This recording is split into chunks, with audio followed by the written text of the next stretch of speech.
오늘의 시냇가에 심은 나무 말씀입니다. 이 시간 말씀 묵상을 위해서 함께 기도해요. 날마다 풍성한 은혜를 주시는 하나님 감사해요. 이 시간 하나님의 말씀을 묵상합니다. 성령님 말씀을 잘 깨닫도록 도와주시고 믿음으로 순종할 수 있도록 함께 해주세요. 예수님의 이름으로 기도합니다. 아멘. 오늘 우리가 나눌 하나님의 말씀은 사도행전 2장 1절부터 4절까지 말씀이에요. 우리가 이 시간 하나님의 말씀을 함께 한 목소리로 읽어볼게요. 시작! 오순절이 되자 그들이 모두 한 곳에 모였다. 그런데 갑자기 하늘에서 강한 바람이 세차게 부는 것 같은 소리가 나더니 그들이 앉아있던 온 집안을 가득 채웠다. 그리고 혀처럼 생긴 불이 나타나더니 그것이 갈라져 각 사람 위에 와 닿았다. 그러자 그들은 모두 성령이 충만하여 성령께서 주시는 능력으로 그들도 알지 못하는 외국어로 말하기 시작하였다. 아멘. 할렐루야. 한돌교 야동고 친구들 사랑하고 축복합니다. 오늘 우리가 함께 나눌 말씀은 예수님의 제자들에게 성령님이 찾아오신 일에 대한 말씀이에요. 여러분, 예수님은 부활하시고 하늘로 올라가시기 전에 제자들에게 말씀하셨어요. 너희는 예루살렘을 떠나지 말고 여기서 아버지께서 약속하신 선물을 기다려라. 곧 너희는 성령님을 통해서 침례를 받게 될 것이다. 이 예수님의 말씀을 들은 제자들은 그 말씀에 순종해서 예루살렘에 모여서 날마다 기도하기에 힘썼어요. 그리고 유대인들의 명절 오순절 날이 찾아왔어요. 제자들은 이전에 했던 것과 똑같이 다락방에 모여서 함께 기도하기 시작했어요. 그런데 그때 갑자기 강한 바람이 부는 소리가 들리더니 그들이 모여있던 그 집안을 가득 채우기 시작하는 거예요. 그리고는 불이 나타나더니 갈라져서 각 사람 머리 위에 놓였어요. 그러자 그곳에 모인 제자들이 모두 성령님으로 충만해져서 성령님의 능력으로 그들이 알지 못하는 외국어로 하나님을 찬양하기 시작했어요. 그때 유대인의 명절인 오순절이었기 때문에 예루살렘 성에는 외국에 살고 있던 이민 유대인들이 많이 모여 있었어요.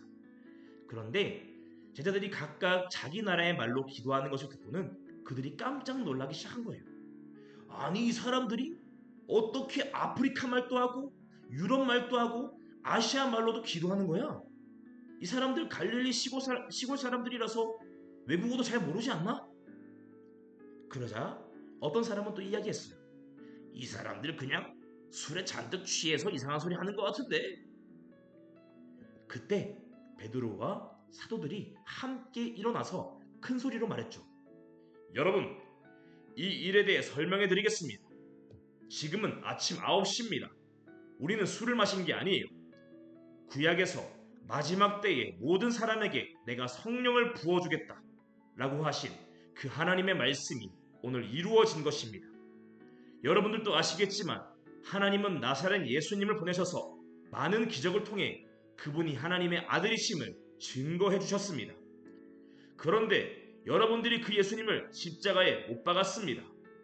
하지만 하나님께서 그분을 죽음에서 다시 살려주셨죠. 우리는 모두 그 예수님의 부활을 본 증인들입니다. 그리고 이 예수님이 바로 구약시대에 예언되었던 하나님이 우리를 구원하기 위해 보내기로 하신 메시아이십니다. 그러자 사람들이 마음에 찔려서 두려워 떨면서 말했어요.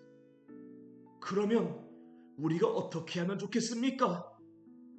그러자 베드로가 용감하게 선포하며 말했어요. 여러분들이 모두 죄를 회개하고 예수님의 이름으로 침례를 받고 죄사함을 받으세요. 그러면 여러분들도 우리가 받은 이 성령님을 선물로 받을 수 있을 겁니다. 이 약속은 모든 사람들에게 주어진 복된 소식이니까요. 그러자 그 자리에서 무려 3,000명이나 되는 많은 사람들이 죄를 회개하고 예수님을 믿기로 결심하고 침례를 받게 되었어요. 여러분, 원래 베드로란 사람은 어떤 사람이었나요? 죽을까봐 무서워서 예수님을 모른다고 부인까지 했던 사람이었어요. 그런데 이 베드로가 성령님을 만나자 어떻게 바뀌었나요? 모든 사람들 앞에서 용감하게 예수님에 대해서 전도할 수 있는 멋진 전도자로 바뀌게 된 거예요. 여러분, 이렇게 예수님께서 말씀하신 그대로 예수님의 제자들은 성령님을 만나게 되었어요. 자, 그러면 이 성령님은 어떤 일을 하시는 분이실까요? 요한복음에서는 성령님에 대해서 보혜사라고 표현해요. 보혜사는 항상 우리 곁에서 우리를 도우시는 분이라는 뜻을 가지고 있어요. 자, 그럼 성령님은 우리 옆에 항상 함께 하시면서 우리를 도우시는데 무엇을 도와주실까요? 바로 우리가 복음의 말씀, 하나님의 말씀을 정말 마음으로 믿을 수 있게 도와주시는 분이세요. 여러분, 예수님의 제자들도 예수님의 말씀을 3년이나 들었어요. 하지만 그 말씀을 온전하게 믿지는 못했죠. 하지만 성령님이 그들에게 찾아오시자 그들은 그동안 예수님이 자신에게 하셨던 말씀, 죄를 회개하고 예수님을 믿으면 죄를 용서받고 영원한 생명을 얻게 된다는 그 복음의 말씀을 진짜 마음으로 믿을 수 있게 된 거예요. 그냥 머릿속 지식으로만 아는 게 아니라 마음으로 믿게 되는 거죠. 여러분, 전도사님도 어릴 때부터 교회를 다녔고 예수님이 십자가에 죽으시고 부활하신 것도 다 알고 있었어요. 그런데 전도사님이 고등학교 3학년 때 성령 충만을 받게 되었을 때 가장 먼저 느꼈던 것은 그동안 교회에서 배워왔던 모든 것들, 예수님이 나를 위해 십자가에 죽으시고 부활하신 것, 이 모든 것이 정말 사실이었구나. 그냥 소설 속 이야기가 아니라 정말 예수님이 나를 위해서, 나를 구원하기 위해서 이 땅에 오셨고 십자가에 죽어주셨구나. 나는 이제 그 예수님을 통해서 죄에서 구원받았구나 하는 기쁜 마음이 전도사님 마음 가운데 들어오기 시작하는 거예요. 여러분, 이처럼 성령님을 만나게 되면 우리가 머리로만 알고 있던 예수님이 정말 나를 사랑하시는 예수님이라는 것, 나를 구원하신 나의 소망이 되신다는 것을 믿을 수 있게 되는 거예요. 그리고 정말 예수님을 믿게 되면 죄를 용서받고 영원한 생명을 얻게 된다는 그 믿음이 우리 마음 가운데 주어지게 되고 우리는 이제 어떤 삶을 살게 될까요? 그 예수님을 나만 아는 것이 아니라 내 주변 사람들에게, 가족들, 이웃들에게, 친구들에게 알려줘야겠다라고 하는 열정이 생기기 시작하는 거예요.